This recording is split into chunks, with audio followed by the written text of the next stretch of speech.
Hey guys, welcome to my channel. It's me, Shakespeare Lover 87, and I'm here with a special guest, Shrew Tamer 223. You guys have recently been requesting a Shakespeare The Taming of the Shrew Q&A, so here it is. Yeah, so there's just been a lot of comments and messages in my inbox about us getting together with William and talking about his history in the Taming of the Shrew.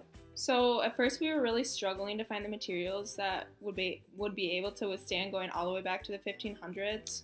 But after watching another vlogger's video on how to build a time machine, we came up with some ideas of our own. Okay, so let's just get started in showing you how we made this all happen.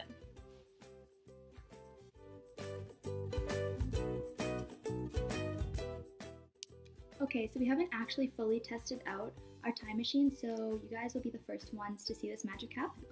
Alright, let's dive right in.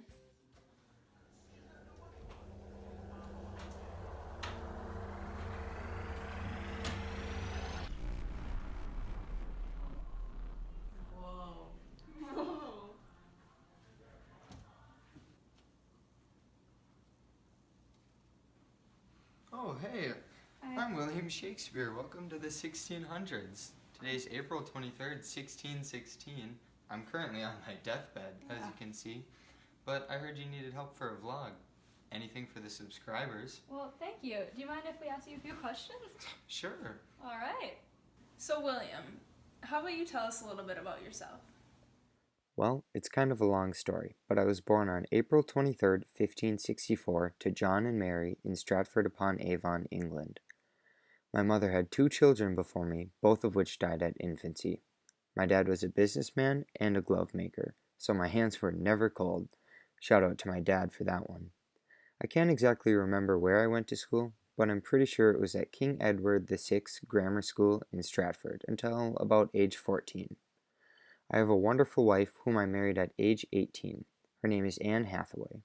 When we got married, she was pregnant with my daughter Susanna.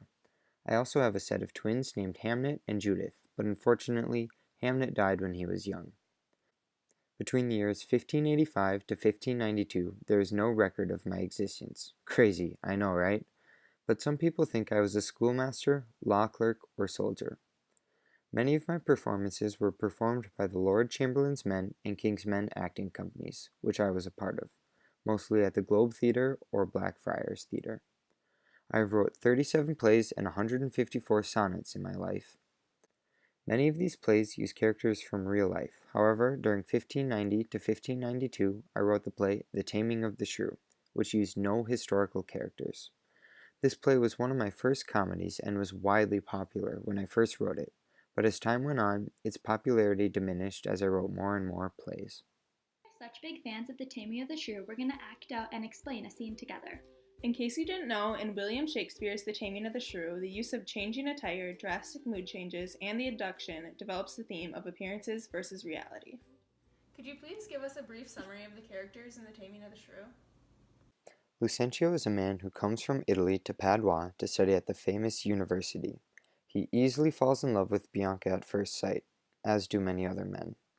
Catherine, daughter of Baptista, is the shrew of the story and is known for her hot temper, which makes people very unwilling to marry her. Bianca is the other daughter of Baptista and sister of Catherine. She behaves mildly compared to Catherine. Bianca is known for her astonishing looks and is adored by many men. Baptista, as stated before, is the father of Catherine and Bianca. He wishes Catherine marry before Bianca does. And Hortensio. He is one of Bianca's suitors, who attempts to find someone to marry Kate in hopes of pursuing Bianca for himself. The first scene of the induction begins with a drunk beggar named Christopher Sly arguing with a hostess. The hostess leaves to find the local authorities and have him removed. Soon after she leaves, Sly passes out and a lord stumbles upon him. The lord decides to play a prank on Sly since he's passed out. He orders his servants to take Sly back to the lord's house. Once they are there, the lord orders them to treat Sly as if he were a lord himself. They set him up in a bed, put expensive rings on his fingers, and provide him with a banquet. At the same time, a group of actors arrive and offer their services to the lord. He tells them that they are going to perform for Sly to convince him that he is really a lord. To add to the prank, they tell the lord's page boy, Bartholomew, to dress as a woman and play the role of Sly's wife. The Lord wants Bartholomew to act excited to see that Sly has recovered from his temporary insanity. He also wants him to tell Sly that for 7 years he insisted that he was a poor beggar. Once Sly wakes up, they provide him with wine and good food and tell him that he is their master. Sly immediately rejects their statements and says that he is only a poor beggar, but they inform him that these thoughts are a result of 15 years of madness. Finally, Sly believes their story once they tell him of his wife. Sly tries to get the performers to leave so he can be with his wife, but she tells him the doctors do not want her in his bed until he is fully healed. So the performers come in and put on a show to entertain Sly and his wife. The play they perform is The Taming of the Shrew. The scene to be performed shines light to the shrew of this story, while explaining the rule Baptista has set up for his daughters. It also begins to show the measures many characters go through to attempt to win over Bianca.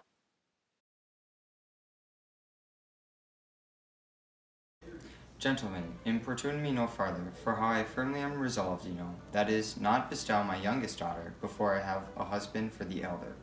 If either of you both love Katharina, because I know you well and love you well, leave shall you to have court her at your pleasure. I pray you, sir, it is your will to make a stale of me amongst these mates. Mates, how mean you that? No mates for me unless you are of gentler, milder mold. I faith, sir, you shall never need to fear. I wis it not halfway to her heart. But if it were, doubt not her care should be to comb your noddle with the three-legged stool, and paint your face and use you like a fool. From all such devils, good Lord, deliver us. And me too, good Lord. Hush, master, here's some good pastime toward. That wench is stark mad or wonderful froward. But in the other silence do I see maid's mild behavior and sobriety. Peace, Tranio. Well said, master, mum, and gaze your fill. Gentlemen, that I may soon make good what I have said, Bianca, get you in, and let it not displease thee, good Bianca, for I will love thee nevertheless, my girl. A pretty Pete, it is best, put finger in the eye, and she knew why. Sister, content you in my discontent. Sir, to your pleasure humbly I subscribe. My books and instruments shall be my company. On them to took and practise by myself. Hark, Tranio, thou mayest hear Minerva speak. Signor Baptista, will you be so strange? Sorry am I that our goodwill affects Bianca's grief. Why will you mute her up, Signor Baptista, for this fiend of hell, and make her bear the penance of her tongue? Gentlemen, content ye, I am resolved. Go in, Bianca. And for I know she taketh most delight in music, instruments, and poetry, schoolmasters will I keep within my house, fit to instruct her youth, if you, Hortensio, or Signor Gremio, you know any such, prefer them hither, for to cunning men I will be very kind and liberal. To mine own children in good bringing up, and so farewell, Katharina, you may stay, for I have more to commune with Bianca. Why, and I trust I may go too, may I not? What shall I be appointed hours, as though, belike, I knew not what to take and what to leave? Ha? You may go to the devil's dam. Your gifts are so good, here's none will hold you. Their love is not so great, Hortensio, but we may blow our nails together, and fast it fairly out. Our cakes dough on both sides. Farewell, yet for the love I bear my sweet Bianca, if I can by any means light on a fit man to teach her that wherein she delights, I will wish him to her father. So will I, Signor Gremio, but a word I pray, through the nature of our quarrel yet never brooked, know now upon advice I toucheth us both, that we may yet again have access to our fair mistress and be happy rivals in Bianca's love, to labor and effect one thing specifically. What's that, I pray? Marry, sir, to get a husband for her sister. A husband, a devil. I say, a husband. I say a devil. Thinkest thou, Hortensio, though her father be very rich, any man is so very a fool to be married to hell. Tush, Gremio, though it pass our patience and mind to endure her loud alarums, why, man, there be good fellows in the world, and a man could light on them, would take her with all faults and money enough. I cannot tell, but I had as lief take her dowry with this condition, to be whipped at the high cross every morning. Faith, as you say, there's a small choice in rotten apples, but come since this bar in law makes us friends, it shall be so far forth friendly maintained, all by helping Baptista's eldest daughter to a husband we set his youngest daughter free for a husband, and then have to it afresh, sweet Bianca, happy man be his dole. He that runs fastest gets the ring. How say you, Signor Gremio? I am agreed, and would I have given him the best horse in Padua to begin his wooing, that would thoroughly woo her, wed her, and bed her, and rid her in the house of her. Come on. I pray, sir, tell me, is it possible that love should all of a sudden take such hold? O Tranio, till I found it to be true, I never thought it possible or likely, but see, While idly I stood looking on, I found the effect of love in idleness. And now in plainness do confess to thee, that art to me as secret and as dear to Anna, to the Queen of Carthage was. Tranio, I burn, I pine, I perish, Tranio. If I achieve not this young modest girl, counsel me, Tranio, for I know thou canst. Assist me, Tranio, for I know thou wilt. After the scene, Lucentio needs a way to get to Bianca since he is so in love with her, so he disguises himself as Tranio, his servant. Lucentio then gets hired as a Latin tutor for Bianca, disguising him even more. Hortensio changes his identity to that of a musician to trick Bianca, since she does not like him. Hortensio's friend Petruchio then arrives from Verona. He is willing to help Hortensio and Gremio with their pursuit of Bianca by trying to attract Catherine. Baptista is excited about Petruchio's wedding attire because the shrew Katharina is a burden to him. Katharina is continually fighting with her sister and with Baptista, and she is finally getting married. Kit is unwillingly waiting for Petruchio at the church. Petruchio enters the church in an absurd outfit, and following the wedding, he travels to Verona immediately with Katharina.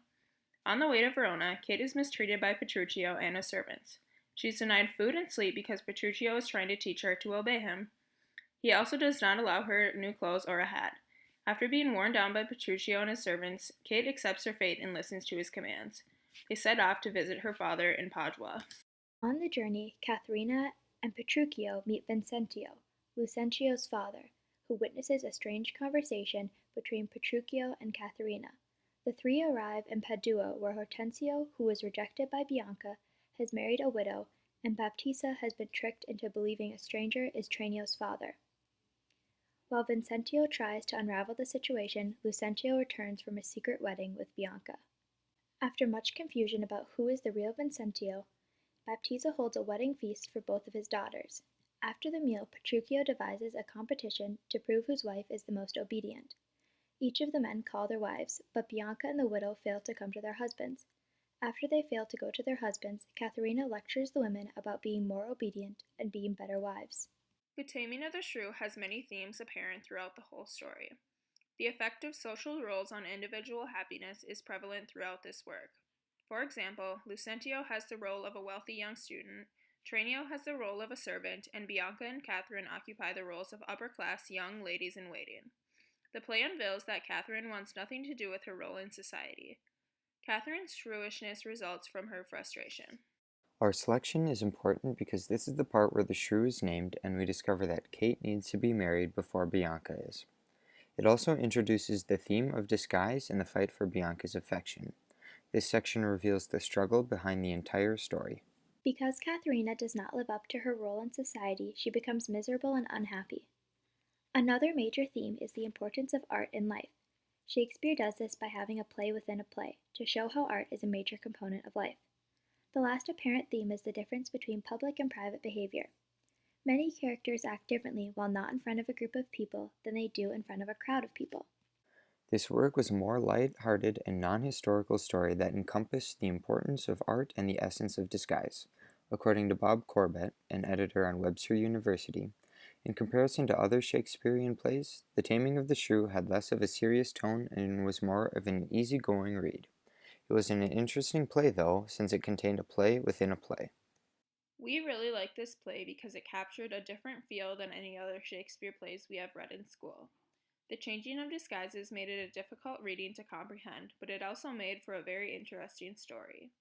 It was nice having a happy ending since it was a comedy, because the other Shakespeare works we have read have been tragedies which provide a sad ending.